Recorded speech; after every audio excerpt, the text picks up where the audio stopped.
So I'm delighted to be joined by a mixture of UK companies and German companies.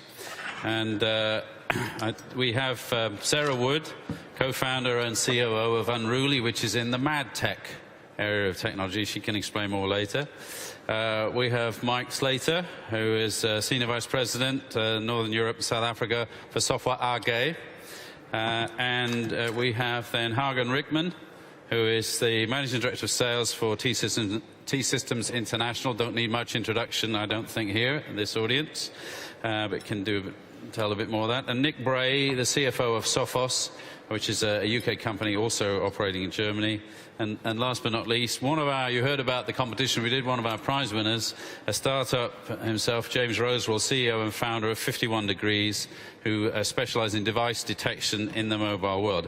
What I'd like to do is just ask each of the panelists in a couple of minutes just to say a bit more than that about their company. So, Sarah, please tell us about MadTech. Thanks, Julian. So MadTech is an abbreviation of marketing and advertising technology. That's where it comes from. It's a faster way of saying marketing and advertising tech. Unruly's a MadTech company, also known as a video technology company. We get videos watched, tracked, shared for 2/3 of the top 100 brands. We were founded in 2006 in Shoreditch, which then became Silicon Roundabout, later evolved into Tech City. And we have grown now to be in 9 countries with 12 offices. We were delighted to come into Germany in 2012. We were quite late, actually, to Germany because we knew it was a market that we really needed to do properly. So we raised a Series A of $25 million. That gave us the funding that we needed to come into Germany. We chose Berlin. It's creative, it's vibrant, it's full of energy.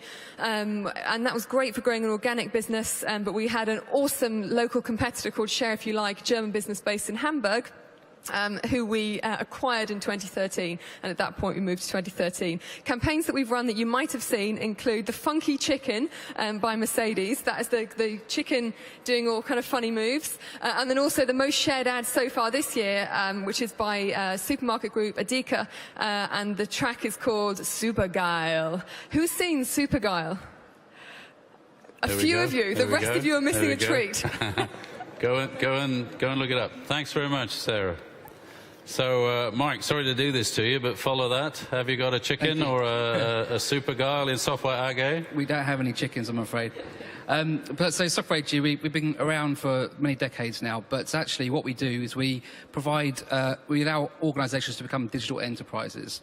How do we do that? Well, we provide an agility layer between systems of record and systems of innovation. But sometimes that's actually called the actual digital layer rather than agility layer. But the important thing is, if you want agility, you've got to do it quickly, right? So there's no point in having to rip and replace your existing systems. So our strategy is to make sure we have actual technology agnostic solutions, so that no matter what you have, that layer can just go straight on top of that and provide that innovation within months rather than years. And this strategy is what's enabled us in the UK to actually see a 3-fold increase in revenue in the last 2 years. For a company that's been around for quite a long time, huge growth, and we're trying to replicate that here in Germany and other countries. Okay, I think that would get you into the Future 50 program, if you were a little smaller, maybe. Hagen, can you tell us a little bit about T-Systems and your role in the UK and coming from a base in Germany? Sure. First of all, we are a daughter company of Deutsche Telekom, and Deutsche Telekom is heavily invested in everything, everywhere, with a stake of 50%. So the market leader also in the UK, we are there with 50% and investing 1.5 billion to roll out 4G over the next years, especially in London, to reach out to at least 70% of the population in UK. So we are there, and we are very interested in this market. As it was said before, it's the 4th biggest market worldwide. It's a very mature market, very competitive market in IT and telecommunication, and T-Systems is also there. We are those guys who are taking care for the big enterprises like British Petroleum or British American Tobacco, or even Sub Miller, the beer company. We like beer also from the UK and South Africa for sure, and also with Shell. So we are there, and we are heavily investing, and our focus is to transform those big giants from the old world into the new world and enable all those things we have seen just before. It sounds very easy to have those small, or those great ideas, but how to leverage this also in an old world and to transform those customers is a huge challenge. I think in the UK and also on the continent on a global basis. With 50,000 people, we are taking care for this challenge because we see a huge possibility for Europe and the UK or together to make a difference in the global play. And it's a global play. And this is what T-Systems is doing. Okay, thanks very much, Hagen, and also for pointing out something which wasn't mentioned by any of the politicians, I don't think, the other connection between UK and Germany, which of course is beer. And long may that continue. It's a very important one. It is. So, next up, Nick, can you tell us a little bit about what Sophos do and what's your connection with Germany? Sure, thanks, Julian. So Sophos, we were established over 28 years ago out of Oxford in the UK. And Germany is a very important market to us. Actually, Germany is one of our largest markets, now almost representing 25% of the group. We're all about cyber security, so IT security, and our real focus is either on network security, server or end user security. So, for example, next generation firewalls, data protection, encryption, mobile security endpoint, these types of products that I'm sure you're aware of. We've got 200,000 customers globally, and around about 150 million end users, so the company's of a reasonable size. And as I say, we're all about innovation, security, and much of that comes from Germany. So our core products, the mobile product was actually designed, invented, and now developed in Dortmund. Our encryption product, again, was designed, developed, and now invented in Munich. And similarly, our network products, designed, developed, and continue to be developed in Karlsruhe. So Germany's a hugely important market to us. Okay, thanks very much, Nick. And I think we've got the three larger companies represented here, flanked either side by some smaller or newer companies, and probably the newest of all, which is yourself, James. Can you tell us a little bit about 51 Degrees? Yeah, well, there's only 10 of us in comparison to the others, so we're definitely the smallest. We help 1.5 million websites deliver their web presence to different types of devices, smartphones, tablets, etc. Our customers range from the likes of eBay and Unilever to people who blog about cats using WordPress and maybe only have 200 unique visitors a month. So quite a wide range. We do this through a freemium business model that's based on open source. And we do this from Reading in the United Kingdom, which is just west of London. And I noted it wasn't in the video earlier, but there's a lot of good tech that happens there, and lots of other places in the United Kingdom. We sell globally. We've got great markets in North America, parts of Europe. We do have a few customers in Germany, but we don't have an office over here. We'd like more customers, so do please come and see me later. We're on C44 in Hall 6. Right, I like that. So never be afraid to ask for the order. Thank you very much, James. So I'm going to open it up to the floor. I think we have some roving mics. I hope we have some roving mics. And while you're thinking maybe of a question you might want to ask, let me go straight into the topic that was raised a few times and get some input from you on the panel, which is the question of data. We've heard the term datability. You heard Lord Livingston, who's a Scot, and the Scots do speak the most precise English, we're told, say that he didn't think datability was actually an English word, but he knew what it meant. So I guess it is now.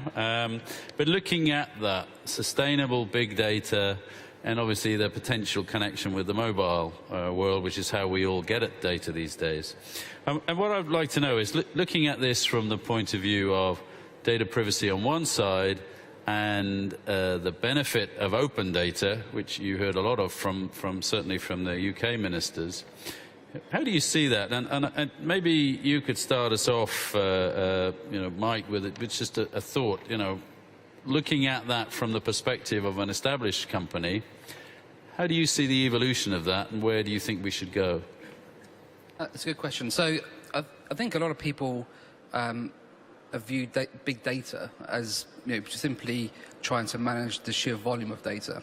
But actually, if you think about it, our access to data is like this, and for many organisations, the ability to make sense of it is sometimes flat. So actually that gap is getting wider and wider. And if you think about it, everyone's probably heard the phrase that knowledge is power. But actually it's not power, it's potential power. So being able to actually make some sense of it is so, so critical. And by the way, we've got to do it in a responsible way as well.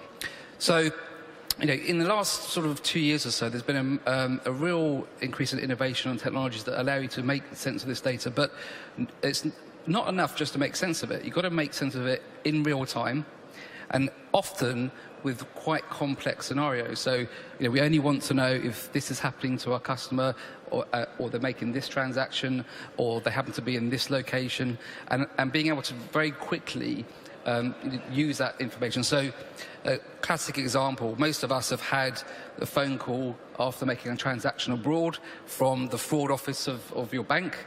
Well, that tends to happen about 4 hours after you've made that transaction. And I'm happen to be abroad on holiday. Well, it's no good getting that phone call 4 hours later. So how do you make it effective so you avoid a fraud rather than just being able to report and check that no more frauds happen? So and by the way, we've got to make sure that we're responsible, so data privacy. So at the same time, we've got loads of governance we've got to take care of. We have to have a process to keep that governance in place, which adds another layer of complexity that you've got to also do in real time. There's no point having the governance, as I said, 4 hours or a day later. So it's more to do with not just being able to capture the data, but actually react to it immediately. Okay, thank you very much. Hagen, I'd be interested in your perspective on this, partly from the difference that we heard between the attitude in Germany and the attitude in the UK, but also you carry this data, both yourselves and your partners, and there are some different requirements placed on you in the different countries, but they all tend to the same, which is don't carry bad stuff, do carry good stuff. And give me your perspective on that. Yeah, I think with Datability, where you started with a question, we had long discussions on the board of Deutsche Telekom as well. How do we treat this data, or how do we take care? And we think we have 3 points to make and to have a very close look. The first is data, from Datability, big data. There's huge data coming along. How do you get your arms around that? From a technical standpoint, so the ability, that's the second point, how you take care for this data. And the third point is responsibility. And that's a huge topic in Germany, especially after NSA and all those scandals, what we had in the past.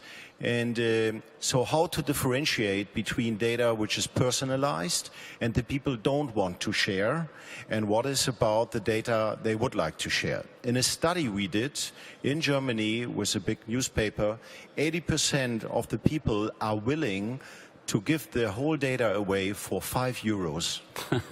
So 80% for €5, I would give it away. So, and then you think, as Deutsche Telekom or a carrier, we see the business models with Amazon, Google, and all those players in Facebook, and we are really waiting and holding back in Europe. Let me give you another number. Google, Amazon, and I think Facebook in total market cap is more than the top 30 DAX conglomerate enterprise businesses in all over Germany. So we are thinking, are we doing anything wrong, or are we missing something in? Are we missing something in Europe, including the UK? Yeah. Because they are baking their business models on our net with the data of our customers jointly here in the room, which could be okay, but in a certain point of time, we have to start as well. But we think, and we made a decision, and I think this comes to the point, the agreement or the opt-in to say, yes, I'm willing to give my data away and to share it, has to be more active and more sensible. This is why I like Datability.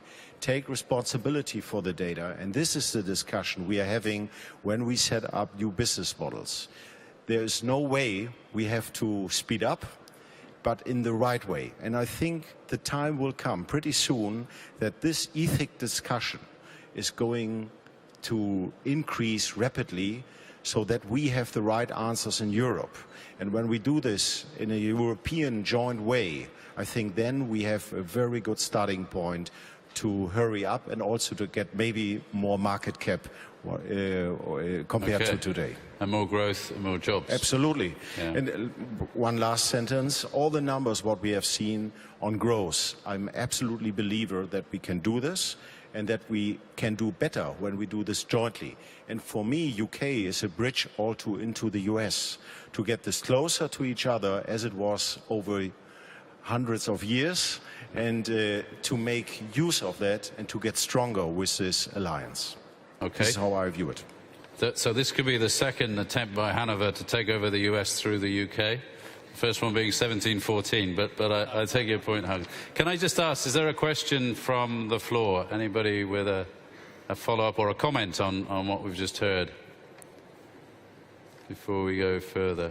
I'm having trouble seeing in the lights, so have we got one out there? If not, I've certainly got a follow-up from my point of view, which is, you know, Sarah, you're operating in particularly the area of using this data, and your clients have been past masters in the old business model of using customer data or demographic data or other analytics. What do you see as first of all, the key differences these days in the way that you would do that and you would do that for them? But also, you know, do you go along with this idea that there are some more responsibilities, the ability bit of the data ability, that we need to think about differently?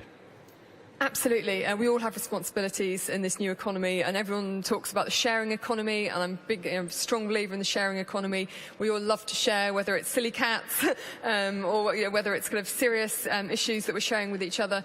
And the brands that we work with take this responsibility seriously. Where they struggle, and it's marketers that we sell to, where they struggle is just making sense of it. And 2/3 of them are increasing their spend on data-related marketing, but almost a half of marketers say they're drowning in data, and their biggest challenge is understanding it. So what we do at Unruly is work very hard to, within a responsible framework, make sure that they are able to make sense of that data. And because you don't always need it all. And what I love is when you see big data being cut down to size, and we're seeing a lot more of that. There's a move away from talking about big data to talking about small data.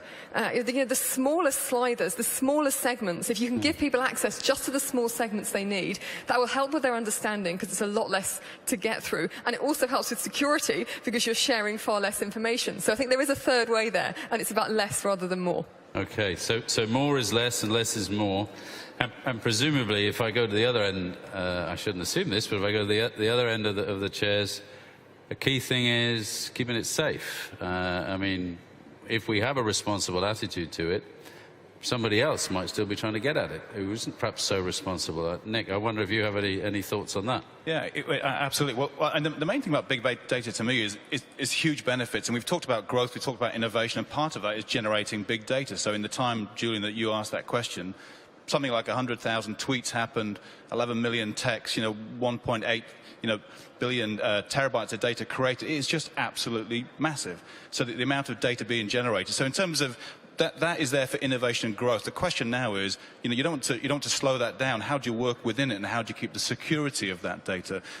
And I'm not going to talk about the security of where that data is. Is it on sovereign soil, or is it in Amazon Web Services? But even down to all the smartphones and the tablets and all those sorts of devices that we now all use. I think it's estimated to be something like 1 trillion devices connected to the internet next year. How do you secure that data? So our view in the security world, and certainly in Sophos, is that you want to enable people to access the data, but in a frictionless way. So how do you make sure people have access to the data and it's secure? How do you make sure that if somebody's device is lost, that the data doesn't go with it? It can be encrypted, it can be saved. And so I think this is the responsibility. It's allowing frictionless access to the data, and again, perhaps just to small slices to make it very effective, but knowing that that's secure, with great security tools. And I think that's something we all have to think about. Okay. So, and James, part of the challenge here is that people want to get this data from all over the place, and they want to send it all over the place. I mean, we heard about the flood hackathon. where the idea was to create apps which could then be used by people in some sort of emergency or a crisis situation. Presumably those apps are all going to be on mobile devices or some other area. So what's the challenge there? Because we can't keep it in the locked-in data centers anymore. We want to make it available. Do you have any thoughts on, what should we do? Well, I think it's obviously important that the services are delivered in the appropriate way for the different devices. So if you're on a mobile phone and you happen to be cut off because of flooding, you want to get the information in a way that's appropriate to that form factor. That's obviously the first thing. But then you are sending out a lot of data, and I guess it raised a load of questions for me, which is, what happens if insurance companies found out that you were accessing a lot of these services and perhaps that negatively impacted you in a way that you didn't actually expect? It was like an unintended consequence. So I think when we talk about sort of big data, datability, there are a lot of these sort of risks that we haven't fully thought through. There's no one company that can solve all the problems. Our devices are sort of putting this data out in ways that even we don't understand, probably as experts in technology. So it strikes me that the biggest problem with datability is actually the marketing message and actually getting people to understand the benefits of it before we get to the point where the press are so heavily talking about the negatives that we're actually, as an industry, kind of on the defensive. Okay, thank you. And yesterday I heard from Professor Kemp what I thought was one of the best cases that so far I haven't heard in the UK for care.data, which is our attempt to put all of the UK's health data into a single research database available for people to use to address and bring solutions that are going to reduce incidence of disease, allow better recovery and health rates. And I wonder if you had a thought for either me in my role as the head of the Trade Association or for colleagues from government, what should we be saying to the citizens? Should we, for example, we've made a proposition, as you know, for a new approach to this, and we're engaged with the European Union who are trying to regulate this. But any thoughts? What should we be saying to these people? Should be the basis of data protection, data privacy? And again, maybe, Hagen, you want to start? I think most important point is that we sensibilize the people, that they know what they are choosing or deciding on.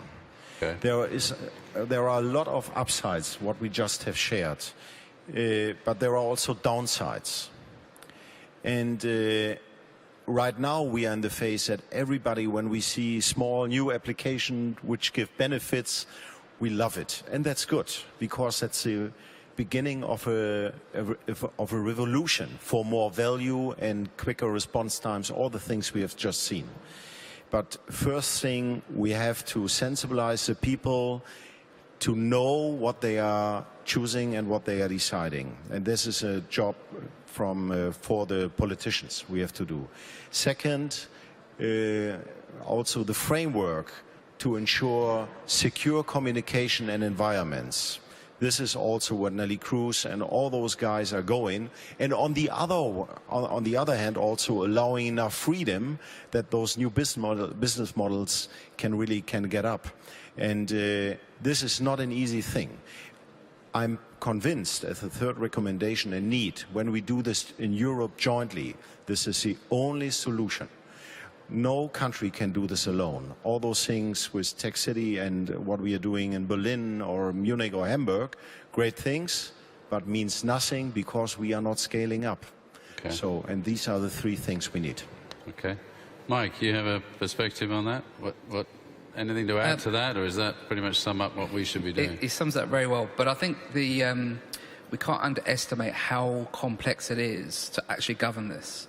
Especially when you are giving customers or the public the choice as to which parts of data they can be shared for their €5, and which parts they're not happy of being shared. So it's all very well giving them the choice, but how on earth can you govern that? It's a very complex process. So being able to actually design a process that would work, but also more and more regulators are going to want to know that you're adhering to those correct processes. So being able to prove that, audit that, and be proactive. There's no point in actually finding out there may be a breach in that governance of the data and the privacy after the event. We need to prevent it before the event. So having alerts, having proper systems in place to warn that this might happen is critical. And also then being able to adjust the process accordingly, because one thing that is almost certain is there will be a breach. It's just minimizing that and then managing it properly once that breach has happened. Okay, thank you.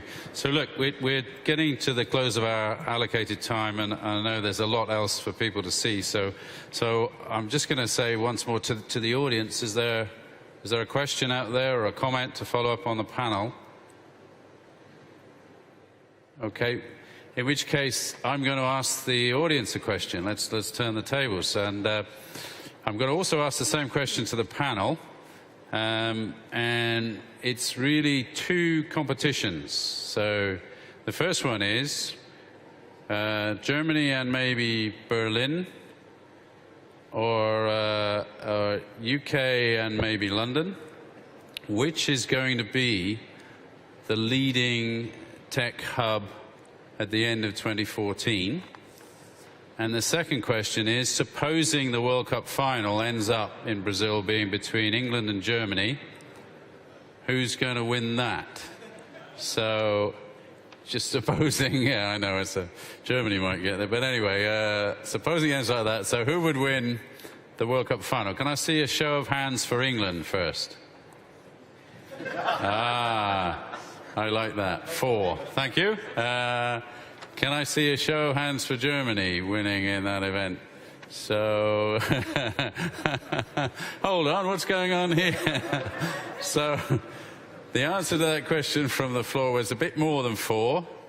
And then the panel, let me just see again, Germany? Is this the World Cup question, Julian? Yeah, this is the World Cup question. It's 4-1. Okay, so that's a win for Germany. Now, the big question.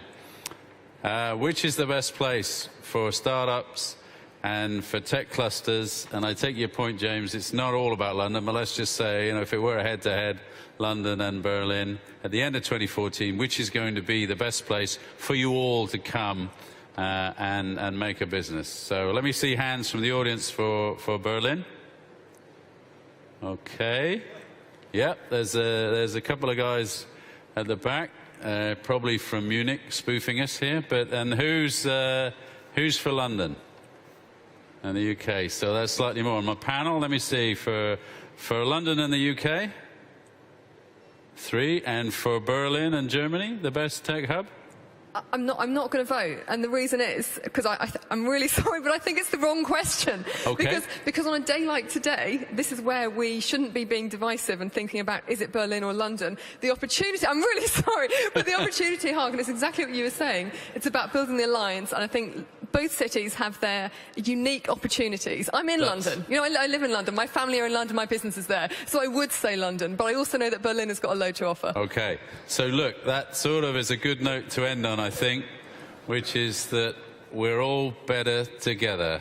And I was looking to find a way to get that in, so thanks very much, Sarah. And look, let me just say thank you very much to the panel. Many of them have come here especially to talk to us and share their thoughts. And thank you to the audience. I know we've run over a little bit, so my apologies for that. But thank you very much, and enjoy the rest of CeBIT and the rest of this collaboration between the UK and Germany, and to guide the rest of Europe onto the right path. So thank you very much, panel. No, it's great. Great answer. Great answer. Great answer. Thanks.